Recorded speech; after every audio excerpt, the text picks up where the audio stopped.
You can see I have Sarah Massey in front of the camera. She's the art editor too at the main stage here in Cottonwood, Arizona. And so you have your art is kind of unusual here too. It's all ladies' art, all women depicted in all the art here. All the four different artists here, and your art is kind of unusual. And maybe want to describe some of them. For example, this one up here. Oh yeah, the bluebird one? Yeah. Well, basically it's always a kind of transition whenever I start my work. I never have a full idea of what I'm going to do concretely. It's more a concept.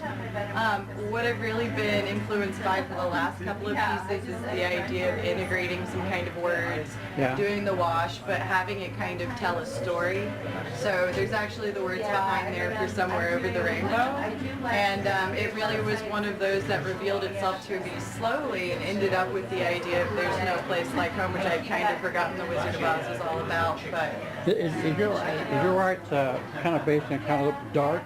yeah, it always is. It's always a very personal experience I'm going through, and usually the ones that I need to integrate are a little bit more of the darker. I mean, all the bad things that happen to women, example? Yeah, there's a lot of them. I mean, there's a little bit of the pregnancy aspect in one of them.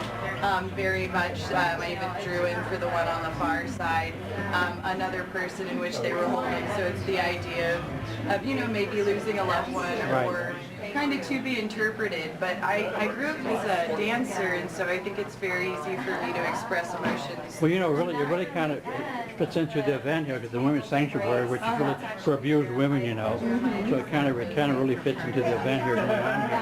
And so how long have you been doing art?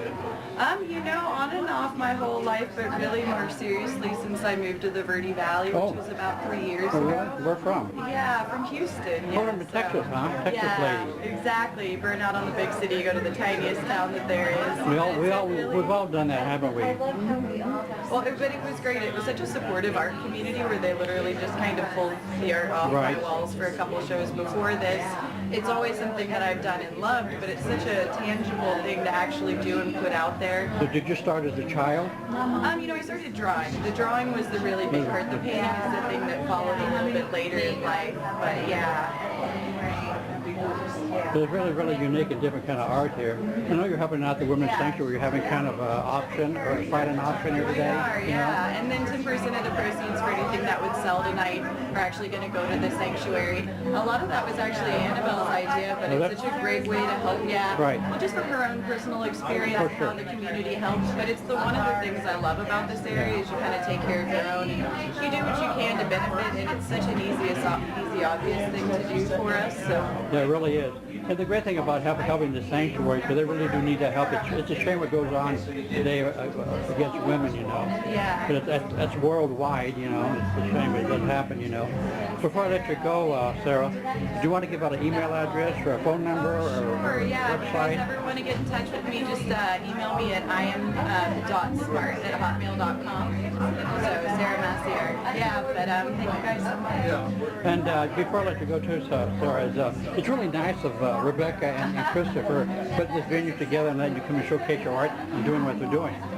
Yeah, big thanks to Main Stage. It's a really wonderful venue, and I feel like really allows people that are coming through that maybe wouldn't necessarily go to an art gallery to kind of discover this kind of stuff. So very, very wonderful opportunity. My boyfriend was here a couple months back showcasing it. It was great for him. Oh, really? Oh, great. Well, good luck. And I always ask, most of my artists, and I know it's a big question mark.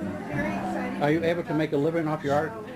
You know what, right now I make my living off of pouring wine, but it's just nice to be able to put it out there, and any kind of, whatever flow you get back through is just wonderful, and it allows you to do it more, honestly. You keep your fingers yourself something? Yeah, we'll see how it goes. Thanks a lot, Sarah. Thank you. Have a good event.